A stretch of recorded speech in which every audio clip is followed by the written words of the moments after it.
Greetings YouTube and welcome to the Blue Corner. As promised, I'm going to be giving you guys a profile of the deck I ran this weekend at Locals for the Pegasus League Challenge. Well, let me go over the stipulations of this whole thing first. The rules were, your deck had to be exactly 100 cards. Your extra deck could be up to 30 cards. And it would be advanced format. While during our draw phase, we would get one extra card. So basically, you get 2 cards per turn. That all being said, the deck I decided to run for this, instead of just mashing up a couple decks or just trying something super aggro, I decided to go full out anti-meta with Elemental Heroes. Which seems really odd that I would run an Elemental Hero deck for my 100 card flavor, given that you'd think a 100 card anti-meta deck would not really be that consistent. But it actually worked out very, very well. I stuck to the theme of just basically getting a monster out and just sitting on it while I drew lots of monster removal. 1-for-1s, chainable monster removal, that kind of stuff. The fact that you get 2 cards per turn was a deciding factor in a lot of the cards I ran in here, because I could top deck something like Lightning Vortex and it would be immediately live because I'd have one more card to discard for it. So that just helped kind of make my choices, and as a result I ended up with a 31 monster card deck with 69 spells and traps. Yeah, there was a lot of support for these guys, and I won the whole thing for it. Let's see, my matchups, we'll get into that in a bit, but first let's just get on with the deck profile.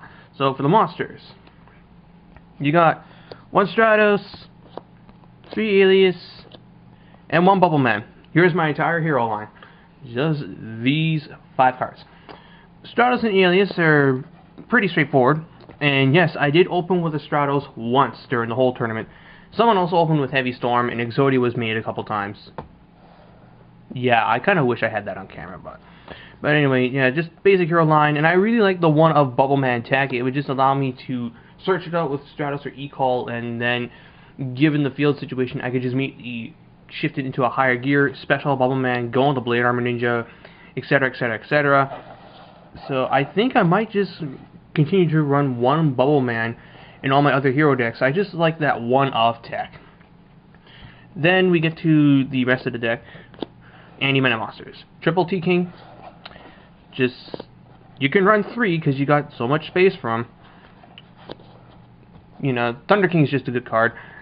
This was an excellent card, Triple Doom Caliber Knight. I really like this guy right now. Just, your opponent sets a monster. It's going to be a Sangan, a Raikou, a Snowman Eater, something that kind of gains an advantage through being flipped up. Doom Caliber says, what's up? You're not getting anything. No mills, no searches, no special summons, tomato, yeah. And his 1800 defense actually makes him pretty good to be booked, because your opponent will have to summon their own T-King or Thunder King to get over it. Triple Guaiba. I figure, you know what? I have Logias, I have Dolkas, why not? Just throw these in, beat over your opponent's weaker monsters. I figured if I could get an Alias, a Thunder King, or even a Hero Fusion monster out, my opponent would be more likely to set monsters, so I could just summon a Guaiba. And same for Hydra Geddon, I'd summon these guys, beat over their guy, get another one. The main phase 2, make Logia, make Dolka, Utopia, what have you, and they worked out very well. Furthermore, extra copies that I draw can be pitched from my discard moves, or copies that are still in the deck can be made with Future Fusion. Nova Master, Ab-Zero, they also work with Miracle Fusion. Then, running a full play set of the 2 main hand traps, Triple Veiler, Triple Maxi, just because you can. On-spot effect negation, and discourage your opponent from trying to do a whole bunch of synchro, exceed, fusion spamming, that kind of stuff. Double Cyber Dragon to bait up back row, because everyone was running Cyber Dragon in this thing, so Chimeric Fortress Dragon was very easy to make. I wish I ran 2 of those.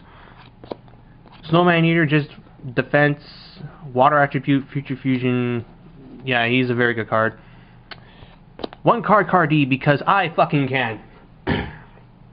I'm one of 2 people in this city that owns the card, as far as I know, and I figured, you know what, I have space, why the hell not?